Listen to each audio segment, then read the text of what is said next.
அனைவருக்கும் அன்பான வணக்கம். நீங்கள் கேட்டுக்கொண்டிருப்பது கதைகளை.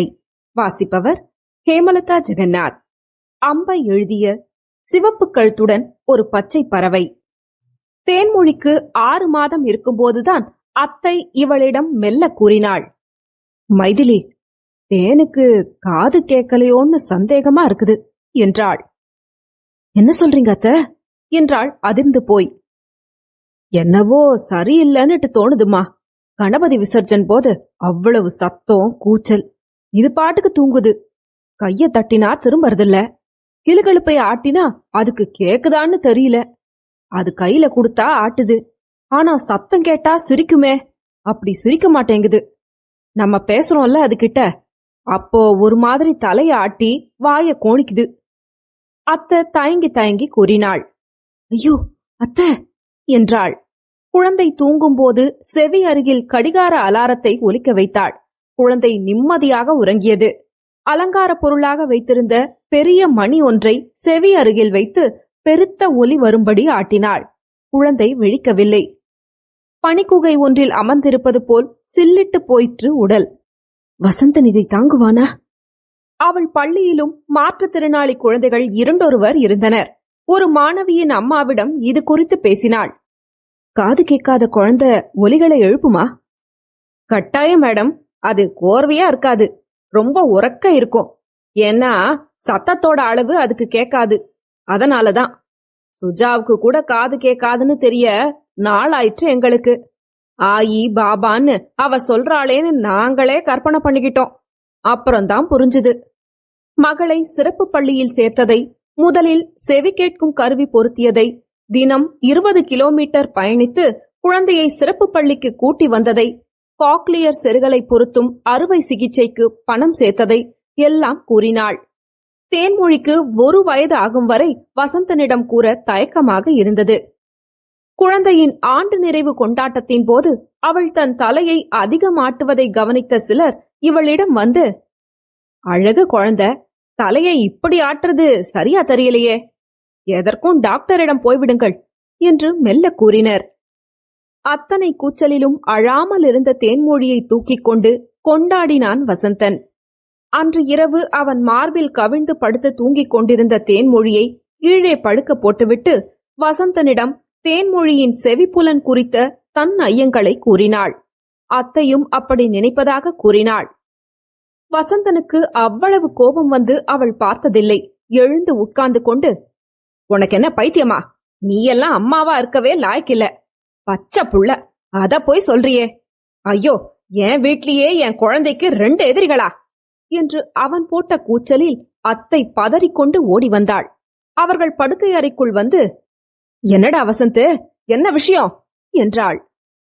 அத்தை, உன் பொண்ண கட்டலேன்னு என் புள்ள மேல இப்படி ஒரு பழிய போடுறிய அத்தை என்று கத்திவிட்டு கதற ஆரம்பித்தான். அத்தையை வெளியே போகும்படி சொல்லிவிட்டு அவனை கதறவிட்டாள். பிறகு மெல்ல, வசந்த், இவ்வளவு கூச்சல்லையும் தேன் முழிச்சுக்கள பாத்தியா என்றாள். சற்றென்று குழந்தையை திரும்பி பார்த்தான். அது களைச்சிருக்கு இன்னைக்கு, வளராத என்றான். நான் மாடி ஏறி வந்தா அது திரும்பி பாக்குது தெரியுமா? வசந்த், நீ படி ஏறுற போது அதிர்வு ஏற்படுது இல்லையா, அதுக்குதான் அது திரும்பி பாக்குது. சில சமயம் நீ குளிச்சிட்டு வரப்ப யூடிகோலோன் போடுற, அந்த வாசனைக்குத்தான் அது திரும்புது. நான் இப்ப இந்த 6 மாசமா இத பத்தி விசாரிச்சிருக்கேன். செவிடுன்னே தீர்மானிச்சிட்டியா என்று கேட்டுவிட்டு செவிடு என்று கூறிய தன் வாயில் கையை வைத்து அழுத்தினான். மருத்துவ சோதனைக்கு குழந்தையை உட்படுத்த அவனை சம்மதிக்க வைக்க இன்னும் 2 மாதங்கள் ஆயின. பாந்திராவில் இருந்த அலியாவர்ஜங் தேசிய நிறுவனம்தான் கேட்கும் திறமை குறைவுக்காக ஏற்பட்ட பெரிய நிறுவனம். நாள் முழுவதும் நடந்த சோதனைகள் ஒன்றிலும் சாதகமான முடிவு வரவில்லை. செய்த சோதனைகளில் களைத்து போன தேன்மொழி திரும்பும் வழியில் வசந்தனின் தோளில் தலையை சாய்த்துக் கொண்டு அவன் செவிமடலை பிடித்துக்கொண்டு உறங்கினாள். பின்னால் பார்க்கும் கண்ணாடி மூலம் தன்னை ஆட்டோக்காரர் ஆச்சரியமாக பார்ப்பதை உணராமல் வசந்தன் 2 கைகளாலும் தேன்மொழியை அணைத்துக் கொண்டு கண்களிலிருந்து கன்னங்களில் வழிந்த கண்ணீரை துடைக்காமல் இருந்தான். பார்சி டாக்டரையும் கலந்தாலோசித்த போது இன்னும் சில மருத்துவர்களுடன் பேசி செவி கேட்கும் கருவியை பொருத்தும் ஆலோசனையை கூறினார்.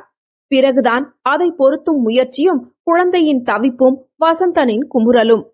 ஒருவாறு கருவியை ஏற்றுக்கொண்டாள் தேன்மொழி. வெகு நாட்களுக்கு பிறகு அவள் கூறிய முதல் சொல் மா என்றில்லாமல் பா என்று வந்ததும் கூத்தாடினான் வசந்தன்.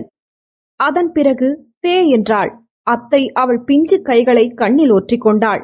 கடைசியில்தான் ஒரு நாள் மைதிலியை தொட்டு மா என்றாள். தேங்க்யூ கண்ணே என்றாள் மைதிலி. தா என்று அதிசயப்பட்டது குழந்தை.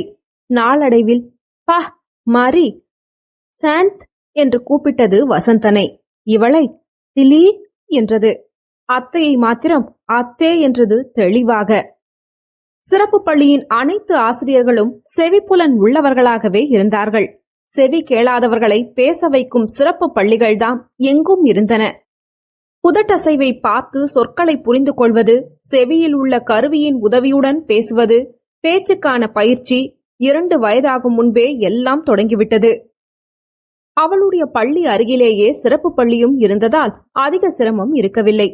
அவள் பள்ளியின் இடைவேளை நேரத்தில் தேன்மொழியை கூட்டி வந்து தன்னுடன் டீச்சர்களுக்கான அறையில் வைத்துக் கொண்டாள். பள்ளியும் அதை அனுமதித்தது. பள்ளியிலிருந்து வந்ததும் படங்கள் உள்ள புத்தகங்கள் பார்ப்பது பிடித்தது தேன்மொழிக்கு. ஒரு மாலை அவளுடன் கடற்கரை சென்றபோது கடலில் மீன் இருக்கும் என்பதை ஒரு கையை அசைத்து அசைத்து நீந்துவது போல் தேன்மொழி காட்டியதும் அதிசயித்தாள். வீட்டுக்கு வந்தபின் படம் போட்ட புத்தகம் ஒன்றை திறந்து மீன் படத்தை காட்டினாள். வசந்தனிடம் சொன்னதும் அவன் முகம் இருண்டது. ஓடி வந்த தேன்மொழி மீன் நீந்துவது போல் அவனுக்கு காட்ட முயன்ற போது தடுத்தான். தேனு, மீன் சொல்லு, மீனு சொல்லு. மீ மீ இன் பி ஃபிஷ் பி ஃபிஷ் என்று சாப்பாட்டு நேரம் வரை சொல்லி சொல்லி கடைசியில் ஃபிஷ் மீன் என்றது குழந்தை. களைத்து விட்டது. மறுநாள் தேன்மொழியின் பள்ளிக்கு போன போது சமந்தாவை சந்தித்தாள். அவள் மகன் எட்வின் தேன்மொழியுடன் படிக்கும் சிறுவன். அவனுக்கும் 3 வயது இருக்கும். சமந்தா அவளுக்கு பலவற்றை விளக்கினாள். அவள் மகன் எட்வினை வேறு வழியில்லாமல் அங்கு சேர்த்திருப்பதாகவும், அவள் 2 ஆண்டுகள் அமெரிக்காவில் இருந்தபோது அவள் தோழி ஒருத்தி செவிப்புலனற்ற குழந்தைகளுக்காக தனிப்பட்ட முறையில் ஒரு சிறப்பு பள்ளியை நடத்தியதால் அமெரிக்க ஆங்கில சைகை மொழியை சும்மா பொழுதுபோக்குக்காக கற்றதாக கூறினாள். அவள்தான் தேன்மொழிக்கு மீனுக்கான சைகை மொழியை விளையாட்டாக கற்றுக் கொடுத்திருக்கிறாள். இந்த குழந்தைகளை பேச வைக்கிற கொடுமை தாங்கவில்லை என்றாள். அமெரிக்காவிலும் சைகை மொழியை குறித்த விவாதம் தொடர்கிறது என்றாள். தொடர்ந்து தேன்மொழிக்கு கற்றுத்தருமாறு அவளிடம் கூறினாள். 5 வயதில் சாதாரண குழந்தைகளுக்கான பள்ளியான அவள் பள்ளியிலேயே தேன்மொழியை சேர்த்தபோது அவள் உதட்டசைவை படிப்பதில் மிகவும் கெட்டிக்காரியாக இருந்தாள்.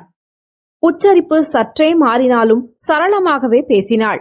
ஆங்கில அளவு இல்லாவிட்டாலும் தமிழும் பேசினாள் வீட்டில். டீச்சர் கரும்பலகையின் புறம் திரும்பி ஏதாவது சொன்னால் மட்டும் புரியாமல் விழிப்பாள். வசந்தனிடம் சொல்லாமல் சமந்தாவிடம் சைகை மொழியும் கற்றபடி இருந்தாள். உங்கள் மகள் சைகை மொழியில் அமெரிக்க ஆங்கிலம் பேசுகிறாள் என்று சிரிப்பாள் சமந்தா. தொடர்ந்து அவள் சைகை மொழி பயில வேண்டுமென்று அவள் தீர்மானித்ததற்கு காரணம் இருந்தது. தேன்மொழி அவள் பள்ளியில் சேர்வதற்கு முன்பு சிறப்பு பள்ளியில் ஒரு விழா ஏற்பாடு செய்திருந்தார்கள். அந்த விழாவில் 15 வயது சிறுவன் ஒருவன் மேடையில் 10 நிமிடங்கள் அவன் எப்படி பேச கற்றுக்கொண்டான் என்பதை கூறினான். மேடையில் செவிப்புலன் அற்றவர்களும் பேச முடியும் என்று கூறிய பெரிய துணிப்பதாகை தொங்கியது. சிறுவன் பேசி முடித்ததும் அவையோர் கரகோஷம் செய்தனர். சமந்தா இவள் கையை இறுக பற்றிக் கொண்டாள். என்ன சமந்தா என்றதும், இத பேச அந்த குழந்தை இத்தனை காலம் எவ்வளவு கஷ்டப்பட்டிருப்பானோ என்றாள். எட்வினும் தேன்மொழியும் விளையாடும் போது சத்தமே இருக்காது. அவ்வப்போது கையை தட்டி சிரிக்கும் ஒலி மட்டும் கேட்கும். வசந்தன் இல்லாத போதுதான் எட்வின் வருவான். அப்படி வசந்தன் இருந்தால் பேசிக் கொள்வார்கள் குழந்தைகள் இருவரும். அவன் முன்னால் சைகை மொழியை தவிர்த்து விடுவார்கள். தொடரும். கதைகளை உங்களுக்கு பிடிச்சிருந்ததுன்னா உங்க நண்பர்களோடும் உறவினர்களோடும் பகிர்ந்துக்கோங்க. நன்றி.